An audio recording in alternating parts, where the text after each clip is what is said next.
Hi friends, welcome to my channel. ఈరోజు మనం లలితా సహస్రనామం చదవడం వలన వినడం వలన మనకు ఎలాంటి ఫలితాలు కలుగుతాయో తెలుసుకుందాం. లలితా సహస్రనామం చదవడం అనేది ఒక గొప్ప వరం, వినడం కూడా ఒక గొప్ప వరం. అవును, ఉదయం 5:30 నుంచి 6 గంటల లోపల లలితా సహస్రనామం చదివిన విన్నా చాలా మంచి ఫలితాలు కలుగుతాయి. ఏ ఇంట్లో అయితే లలితా సహస్రనామం వింటారో చదువుతారో ఆ ఇంట్లో లక్ష్మి, సరస్వతి ఇంకా గౌరీ ముగ్గురు కొలువై ఉంటారంట. అంత గొప్పది లలితా సహస్రనామం అంటే. అసలు ఈ ప్రపంచాన్ని సృష్టించింది అమ్మ. సాక్షాత్తు బ్రహ్మ, విష్ణు, మహేశ్వరులు కూడా అమ్మని పూజిస్తారు. అంత గొప్పది లలితామాత, మణిద్వీపవాసిని. ఆమెను స్మరించడం అంటే మనకు పూర్వజన్మ సుకృతం ఉంటే తప్ప ఆమెను స్మరించే అవకాశం, అదృష్టం మనకు రాదు. ఎప్పుడూ కూడా మనకి తీరని ఇబ్బందులు ఉన్నప్పుడు, ఆర్థిక సమస్యలు ఉన్నప్పుడు, ఇంకా మానసిక ప్రశాంతత లేకుండా పోయినప్పుడు లలితా సహస్రనామం వినడం ఇంకా చదవడం చేస్తూ ఉంటాం.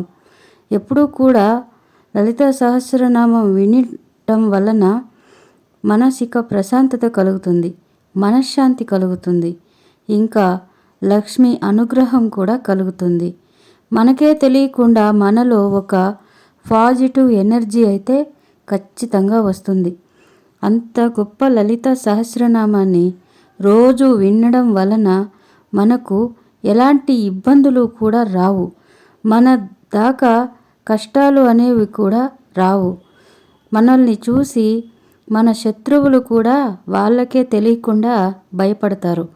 అంత శక్తి అయితే మనకు లలితా సహస్రనామం చదవడం వలన వస్తుంది. ఆ లలితా సహస్రనామం చదవడం అంత ఈజీ కాదు.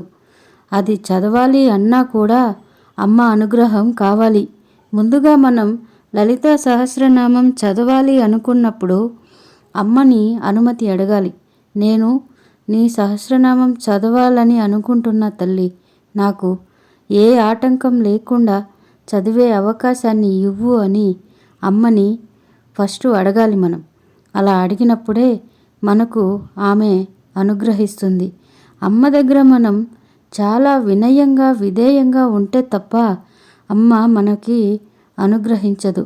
అమ్మని మన తల్లి కన్నా ఎక్కువగా గౌరవించాలి. ఎందుకంటే అమ్మ ఈ లోకాలనే కన్న తల్లి కదా, మనం కూడా అంతే గౌరవించాలి.